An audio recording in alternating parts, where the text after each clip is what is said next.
Hey guys, how we doing today? So I wanted to do this video today on setting up your grow tent and your grow area, how to get everything together that you need, what you need to get together, and all that good stuff. So the first part that I'm going to talk about is finding a space to grow in.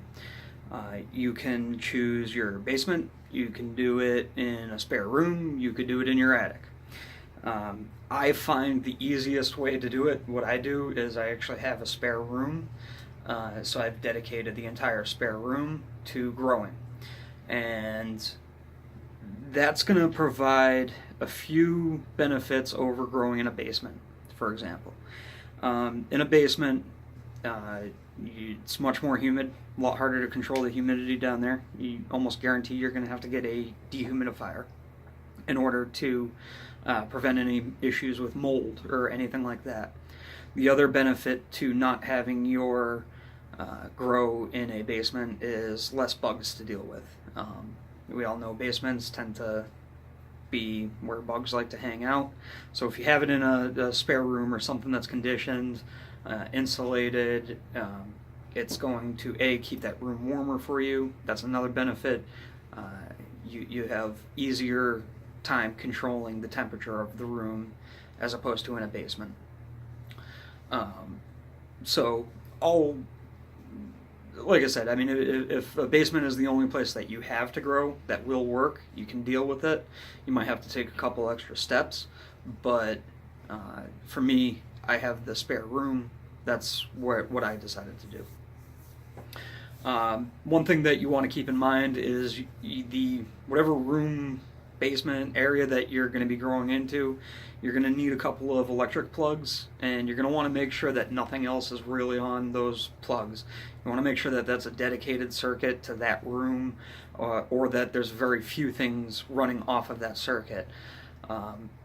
When you have a heater, when you have your fans running, when you have your lights running, that's all going to take electricity. And if you have it on a circuit that already has a high load on it, you run a greater risk of blowing breakers and whatnot. So that's another thing that you want to keep in mind when you're choosing an area to grow in. Like I said, I like the bedroom, the spare room, because it's more controllable. It's gonna be less bugs to deal with. I can keep it warmer, easier, cheaper, and the humidity level I'll be able to keep balanced out properly. First thing that I'm going to talk about is building your tent. Now, there's a couple different ways that you can do it. You can go get a pre-made tent for $200, $300, $400 online. One of the things that I've seen out there, because I was looking at doing that option, one of the things that I've seen out there is there's a lot of people that just basically false advertise. I've seen tents advertised as airtight. If you ever see an airtight tent, don't bother with that. Your tent shouldn't be airtight. You should have ventilation. You should be able to have air intake and air exhaust. And any tent that claims that it's airtight is either lying or that's just not a good tent for you. So something, again, to keep an eye on. You can do the pre-made ones. They come a lot of times with lights, light ballast, ventilation and everything. Like I said, they run upwards of, I've seen them as low as $200. I've seen them as high as $600, $700. The other thing is that the bigger the tent is, the more money you're going to pay for it if you go that route. I wanted a big tent, and after doing all my research on it, I found that the best way for me to do it was going to be to build one myself.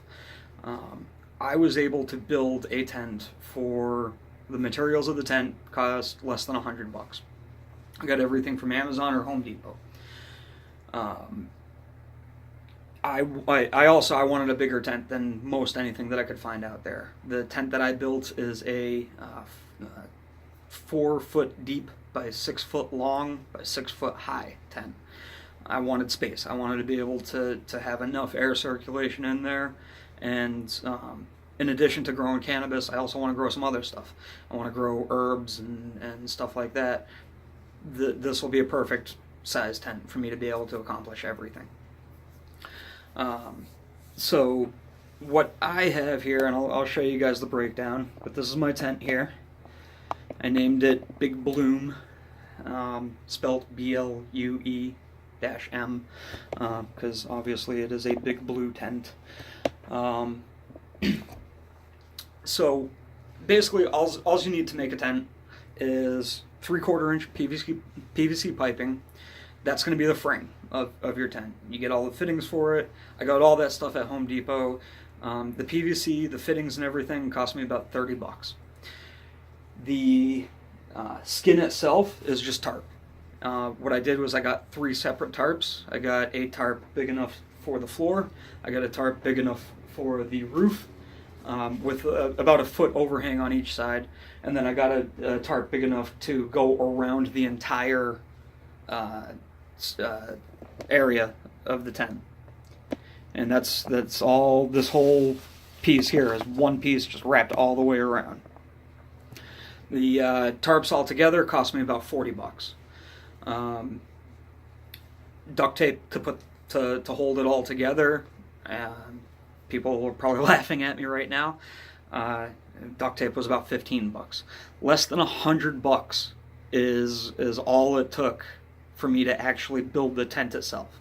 Now that's not including the lighting, the exhaust, the ventilation. I'll get into that in a couple minutes.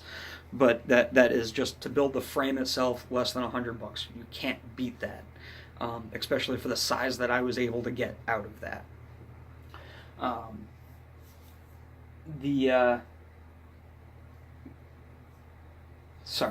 A couple little things that I'm going to show you here real quick. I'm going to take you inside the tent. Kick my lights on real quick. So you can see inside my tent, and you see the PVC up top there going down. You can see all the frame there. Now none of that PVC is glued together, and the reason that I did that, why I left it unglued, is because if I ever move or I ever need to take this tent down, it's easy enough for me to just pull apart. If I ever move into a place where, say, I don't have as much room to grow as I do here, and I need a smaller tent, it's also easy enough for me to take that PVC, cut down to a size that will work for me, for what I need. And yeah, like I said, it's all put together, basically tarp, PVC, and duct tape. What I did for the, take you back over here, show you back inside. You'll notice reflective coating on all the walls and the roof. And that's just Mylar blankets. I was able to get 12 Mylar blankets off Amazon. And if you're wondering what Mylar blankets are, the emergency blankets that you get in like emergency roadside kits, that's what I'm talking about. Those shiny metal-like, foil-like blankets, real thin. I got a pack of 12 of those blankets for $9, and that's what I used to line the entire inside of the tent. What that does is that makes the lighting more efficient. That's going to brighten up, and you're going to get the most bang for your buck out of your lighting, to keep that room as bright as possible.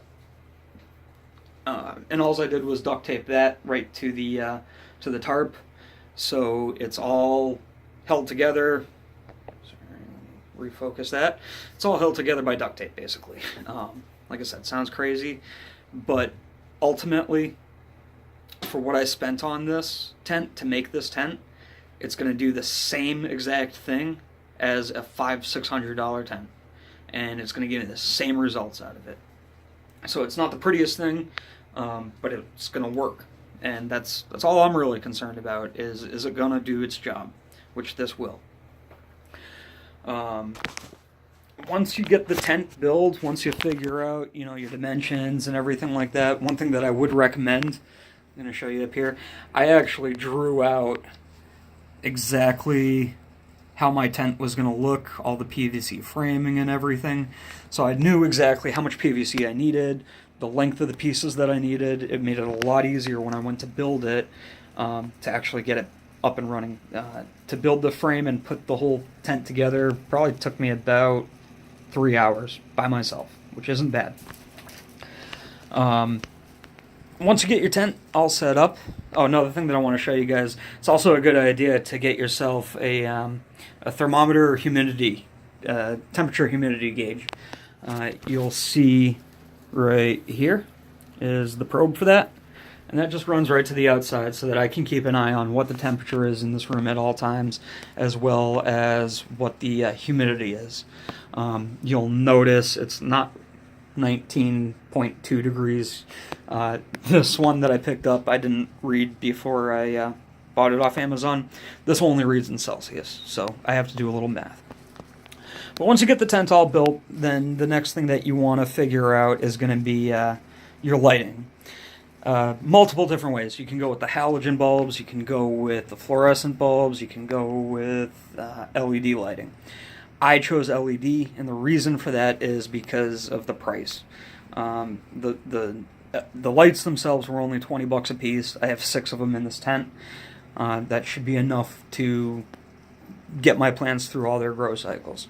$20 a piece, and these lights, they're LED. I'll show you here. You can see.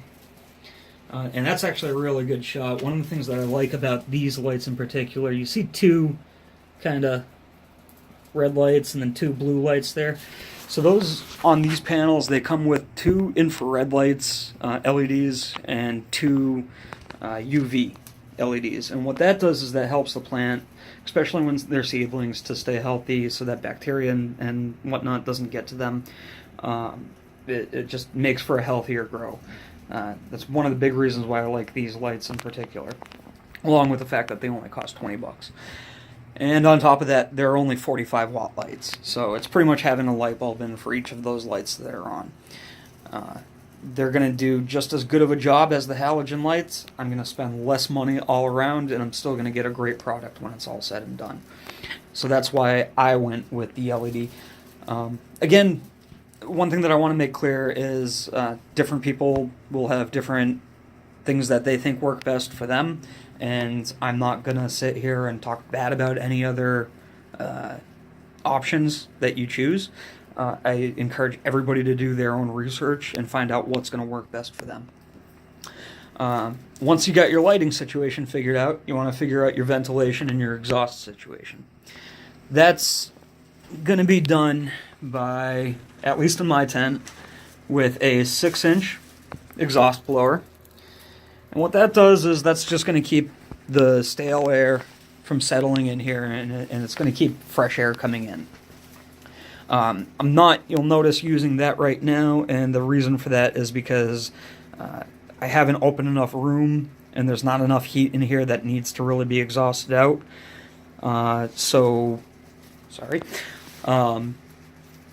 That's as the plants grow more and as I need more air circulation in here, I'll kick that on. But right now, with just having seedlings, I don't need that on. What I do have that you'll notice is I have a fan up top here.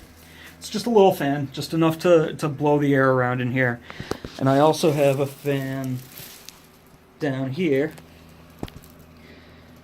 And that's just, again, to circulate the air inside the tent. Like I said, altogether, I probably spent about $400 or $500. Not even that. On this stuff. I think the most expensive stuff was the soil and the nutrients and stuff. But actually getting the tent built up, we'll say about maybe $200 or $300. And that includes the lighting, that includes the fans, that includes the tent itself, everything. You can't beat that price to have a custom tent the way that you want it to be. So once you get your tent all set up and figured out where you're going to put it, you get it built and everything, you're probably wondering what else do you need to get as far as materials go. So that's going to be the next thing that I want to talk about. the first thing that you're going to want to get is your potting material. You're going to want to have either those pre-made little blocks that you can start seedlings in. I like using these. They're just old egg cartons. Fill them up with dirt, and you can do your seedlings in here, and that just works out good. Recycling helps out. At some point, they're going to need to be planted into a bigger pot, and that's what I would use these for, 4-inch pots. So you want to have a bunch of these on hand to be able to transplant from the egg cartons into this. And when they get too big for these, you're going to want to get some 5-gallon buckets or some planters or whatever. I recommend 5-gallon buckets because they're big enough to do the job, they're cheap, and they work just as well as any planter that you can go buy. If you choose to just use buckets, 5-gallon buckets, make sure that you drill holes in the bottom of them. I'll actually show you. Give me 1 second here. Make sure you drill holes in the bottom of them just so that it can drain out the water for you.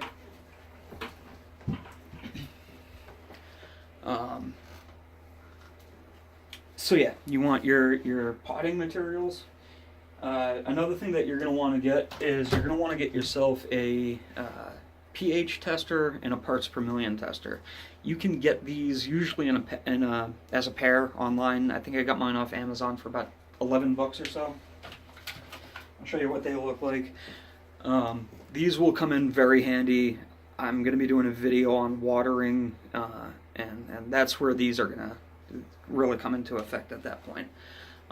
This is your pH tester, as you can see there, and that's your parts per million tester.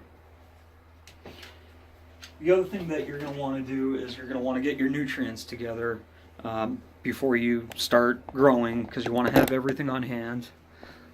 There we go. And this is my little nutrient station. This is where I have everything set up for all my growing needs. I go with the Fox Farm 3-step process. Again, one thing that I'll mention is I'm not getting paid by anybody to push any products. I'm not getting any kind of discounts or anything like that. This is just what I've found to work best for me.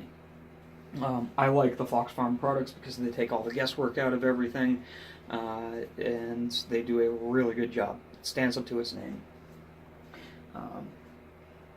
So when you get the 3-product system, it comes with the Big Bloom, the Grow Big, the Grow Big, and the Extra Strength Fertilizer Tiger Bloom. Again, 3 32-ounce bottles. It came as a pack. I think it was about $40 or so, $45. And the other cool thing that when you buy that kit, it actually sends you a feeding schedule. So that way you can open it up, you can look, and it walks you through the weeks, from seedling all the way up, how much light it needs, and how much of each nutrient to be adding into your water as you mix it up. You're going to want to have a bottle of pH Up. Again, this is just a general brand called General Hydroponics. Very good brand, well known, and they do good there. That bottle is about $20, and then you're going to also want a pH Down bottle. This is again about $20 or so. Same company, General Hydroponics. Another thing that you're going to want to get is you're going to want to have some of these little measuring cups, little medication measuring cups that mark out, and it just makes it easier when you're adding your nutrients, and you want to measure it into the cup. You don't ever want to measure it straight into the water. Measure it into the cup, that way you know you have the perfect amount, and you're not going to over nutrients. You don't want a couple of these. These are to remove some of the extra water, just a couple turkey basters. As they get older and I'm feeding cups of water into it a day, some of that water is going to drain out, and I don't want that water to sit there and get stale and stagnant. Otherwise you'll end up with mold issues. So after it's drained out, you want to take this and just suck out that extra water out of your tubs.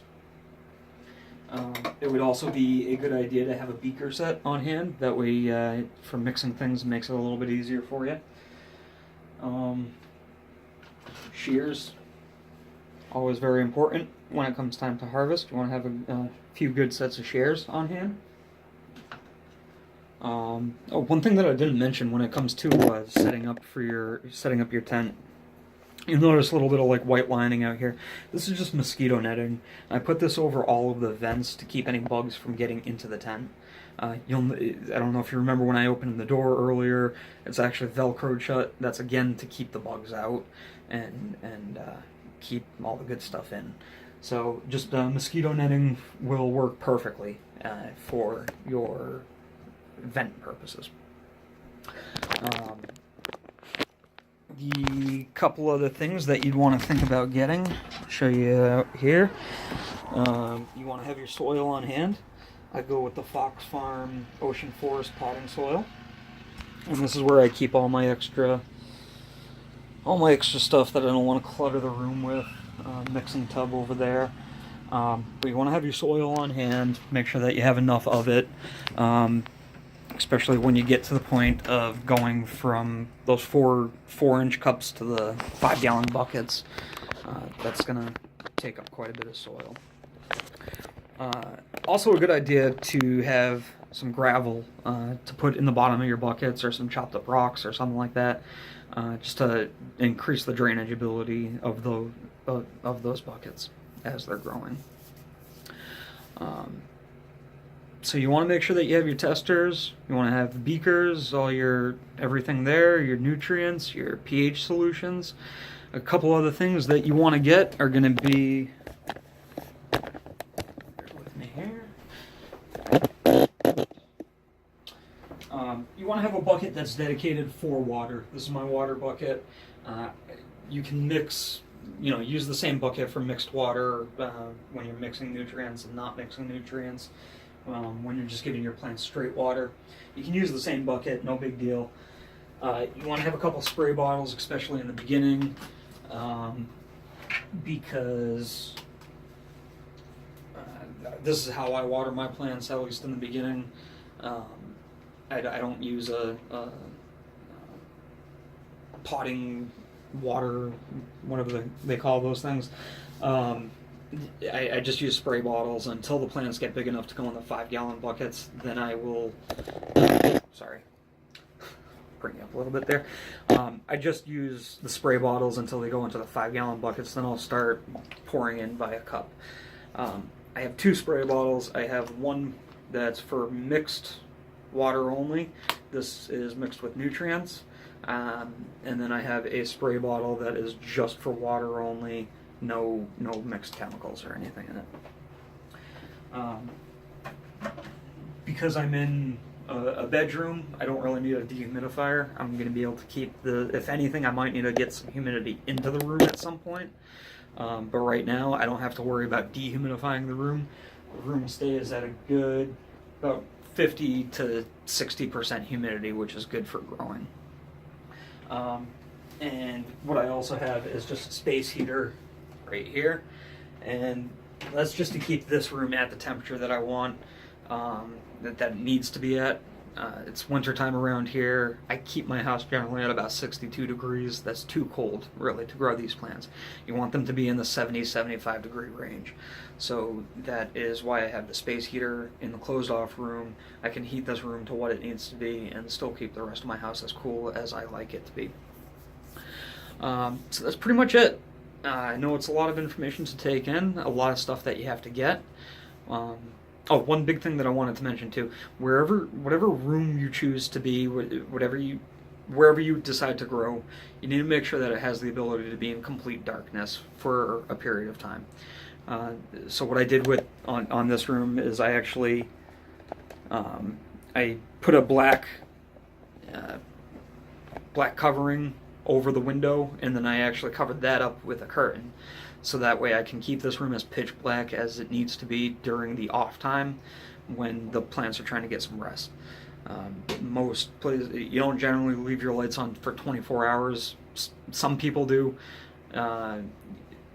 Starting out plants especially, you generally will run a 16 to 18 hour on, and then 6 to 5 hour or 6 to 8 hours off the cycle.